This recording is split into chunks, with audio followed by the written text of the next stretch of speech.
When you go on a podcast, do you show up as a person or as a personality?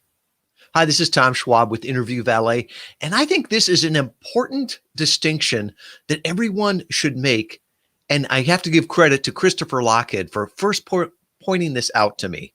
You know, sometimes we all grew up on AM radio. We understood those personalities, those radio voices that would start and they go into character. And he pointed out that often you see that on podcasts too, that they switch who they are to show up online. And at times it can feel inauthentic because podcasts are such a different medium. And I'd argue right now, we're in such a different time than we were 10, 20, 30 years ago in the heyday of AM radio. Now, let me give you an example here. I went to college in Annapolis, used to listen to DC 101 with the Grease Man, right? And the Grease Man would come on, he'd tell stories. He was larger than life. And then you'd meet him in real life and you're like, wow, that's the Grease Man?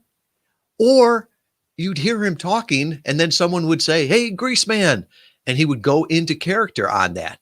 And it was funny, but it was also a little bit weird. And I think the same thing can be said with mediums now. So podcasting is so intimate.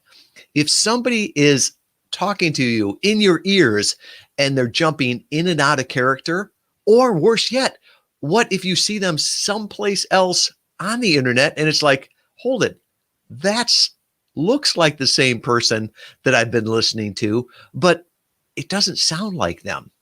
I think we run the risk of being seen as inauthentic, as fake.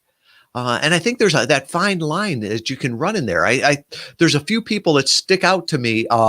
You've got Darren Bentley, great podcast. I miss it dearly. He had the Bigwig Nation, and Darren Bentley was the bigwig. And if you've ever met him, he is a big guy. You can pick him out in the room. But it was never that, he was the bigwig. You always knew it's Darren, and he was consistent with that. Another one is Kenneth Kinney from A Shark's Perspective.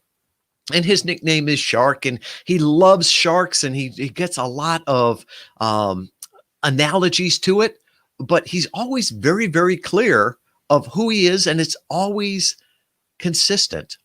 The other day I got reached out to by a friend of mine, and he was asking me, who is this coach? I heard him one time on a podcast interview, and he was able to explain who he was, what he did. He had everything down except the guy's name, because he would go by a nickname, and that's how he always introduced himself. That's always how he referred to himself. And the problem is that when you Googled the nickname, it didn't help you, right? So the problem is that his persona, his personality had gotten so big on podcast interviews, people weren't able to identify who the person was. I think today it's more about being authentic. You've heard me say it before. We live in a world of abundant choices, abundant calories, abundant customers. And I think you need to be authentic so that you draw in those people that really like you, like the person, resonate to the person. And those that don't, that's fine. Let them go on and connect with somebody better suited for them.